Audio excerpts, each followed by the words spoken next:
I have a horrible tendency to procrastinate. Welcome back, everybody. It is Wednesday, the 1st of March, 2023, making this episode 60. I don't know, maybe I should get a little buddy next time. Next time I'm going to announce a little milestone. I'm going to get that like horn up on like YouTube or something. I'll get a soundboard. Oh, yo, that's what this show needs, a soundboard. Yeah, so episode 60, bro. What the hell? We are 2 months deep in this. And it doesn't feel like I've sat here for 2 months talking shit to a microphone every morning. Or not every morning. I think there's been like 3 nighttime ones. So that's interesting, isn't it? That's one of those things where it's like you got to do it. Like, if I didn't do this every day, I wouldn't ever have started it. I wouldn't have sat down like once a week to do it because I would have always procrastinated it, and I would have just pushed it back and done it another day. And, oh yeah, it's Wednesday, I'll do it tomorrow. Oh, it's Friday, I'll do it on Saturday. Oh, and then all of a sudden 3 weeks have gone and I haven't done anything. But how am I feeling? Day 60 is tough because I'm also, for those who don't know, I'm sober. I'm doing 100 days completely sober, 200 days no alcohol. I used to smoke a lot of weed, and so I don't have any intentions of going like directly back. I'm probably going to do more than 100 days sober, but I am only allocating 100 days to sobriety for that. So should I be somewhere and someone passes me something and I want to smoke it, I can. So yeah, now we're just chilling. Now we are in a position where I can reflect on that. So 60 days ago, I was for the last 6 years I was a stoner. 60 days ago I was still smoking. And now I'm 60 days 100% sober. And today, I miss it. I hit the point now where it's like, it's not the physical, like my body needs it, but it's the mental. Like, I hit a point where it's like, oh, I've done 60 days. I should reward myself, But I said 100, and this is where I can exercise willpower. So I can't just procrastinate my way to sobriety, you know what I mean? I have to actively show up for myself every day here. The one thing I don't miss, funnily though, is alcohol. Like, I never really was a big drinker.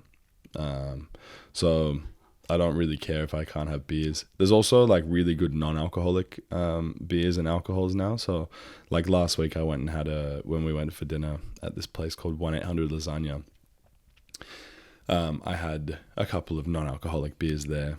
And so it's like that still sort of satisfies and satiates me. But the one thing you cannot replace is that feeling of weed, that comforting feeling of weed. And so I'm trying to do as much as I can and keep myself as busy as I can so that I don't bring it back into my life in the capacity it used to be. I think occasionally and for fun, sure, but daily and for coping, nah, no good, homie. And it's funny because I did 100 days sober last year, and and there was a point, I think day 30, day 50, or day 60, I can't remember. They were the toughest days, and I think I don't think it was necessarily because I hadn't been smoking. I think I'd just gone through some shit on those days, but yeah, I think also like the weather's changing, you're inside a lot more, the doors aren't open, so I don't know. It's interesting to think about, but I'm staying committed to it. I'm staying off it. There's no need for it at the moment, and I also can just add another notch where I did 2 years in a row, the first 100 days completely sober, because nothing really happens in the first 100 days of the year. You know what I mean? Everything happens in the last 100 days. So I could even do 265 days sober, but we'll see how we go. You guys will be here for the ride anyway. I got literally 305 of these podcasts left for the year. so so there's going to be a whole lot of me just talking, and not a whole lot of things being said, if you know what I mean. But yeah, I finally got all my stuff, and I've got approved, and my logins for that accounting and bookkeeping course as well, certificate 4. So I'm gonna start tackling that. I didn't do it last night because we got home a bit late, but I'm gonna start tackling that tonight. Get in and have a look at it and do some readings and stuff. I'm trying to upskill. I think I mentioned it yesterday on the podcast. I'm in a learning phase, not a a learning phase, not an earning phase. Sorry, just give me a sec. My guy that's covering me today is doesn't know he's on. You gotta be there to help open so 9:50ish. They updated the app for rostering, and my coworker doesn't have his roster, so I'm just telling him that he's there all day. Yeah, so I'm in a learning phase, not an earning phase. So I'm just trying to upskill and do what I can. And when I spoke to the lady about the course, it seemed pretty cheap, and it seemed like it was something that I want to do. Like I used to have these dreams when I was a kid.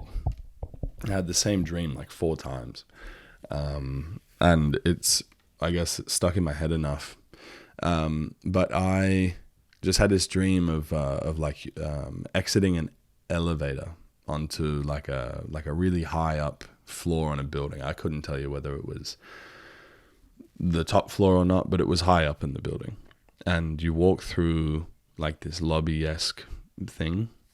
It's like a corridor, and it's got like, mahogany bookshelves on the left, and there's a big window, floor to ceiling window on the right, and you can look out over the city. There's other buildings and stuff, and then as you get into the main room, it's like an office.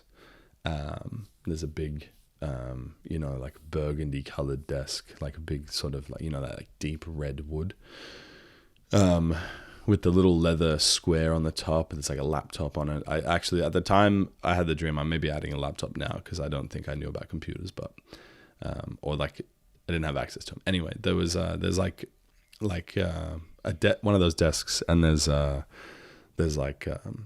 more bookshelves in there, and there's like a little leather couch area, and there's a man standing at the window looking out over the city.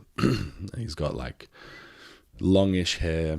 It's able to be tied back long, and he's got some visible tattoos on his hands and his neck. He's wearing a suit. And he's staring out over the thing on, and my dream always cut off right as like the hand, like someone's hand, whoever's visiting this person would go to touch them. But I always imagined, and I always felt like that person I was looking at was me, was like a future version of myself. And so I've always managed to stay on somewhat of a path where, I don't know, this guy that I'm thinking about, this guy that I see in my dream. I had this dream 4 times. The first time I had it, I was 8 years old. The second time I had it, I was 10. The third time I had it, I was 12. And the last time I had it was, I think, a week before my 17th birthday. And they're all very similar. Like, they were almost the same dream. But it was one of those dreams where it's like, I don't know, it felt like a message. It felt like one day it'll be deja vu, you know what I mean? And I've never forgotten it either, because I remembered the first time I had it. The second time I had it, I was like, I've had that dream before. The third time I had it, I was like, what does it mean? And then the last time I had it, I was like, all right, so cool. I guess that's just, I was going through like that spiritual phase. I was like, okay, so that means that I need to do whatever I can to get to there. And so I've always stayed on a path that's like, I'm building my confidence, I'm doing leadership, I'm working on different aspects. And I couldn't tell you what the career of this man was. I couldn't tell you what he did, but he felt like a leader. He felt like, on top of the world.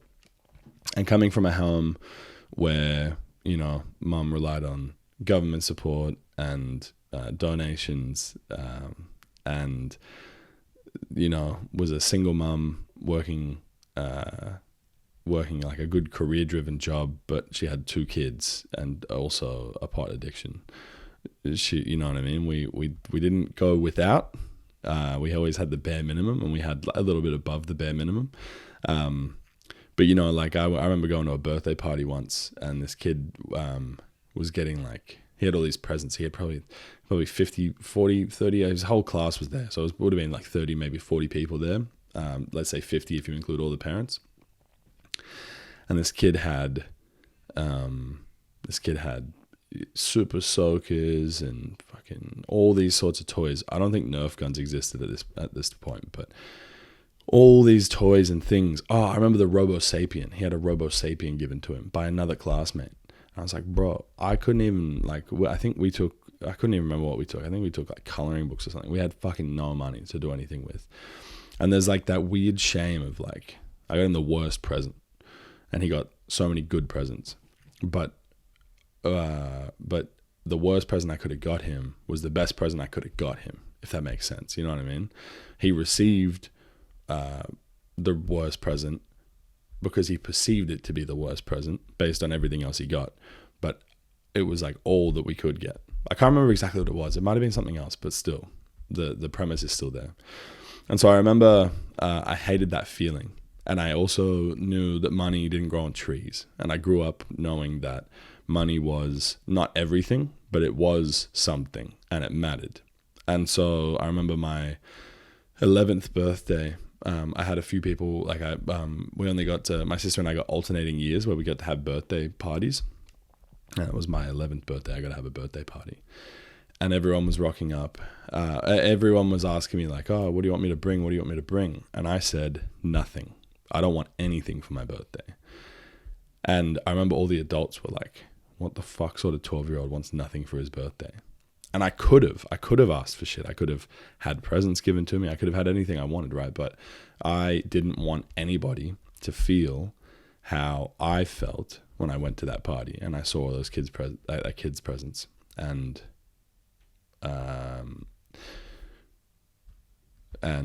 yeah, I didn't want to put anyone in that position where they could feel that way. And so, man, I forgot about that memory until I just mentioned it. So I'm kind of feeling a way about it now. But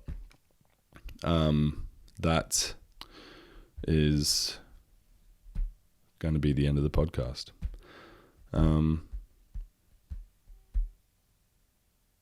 Yeah.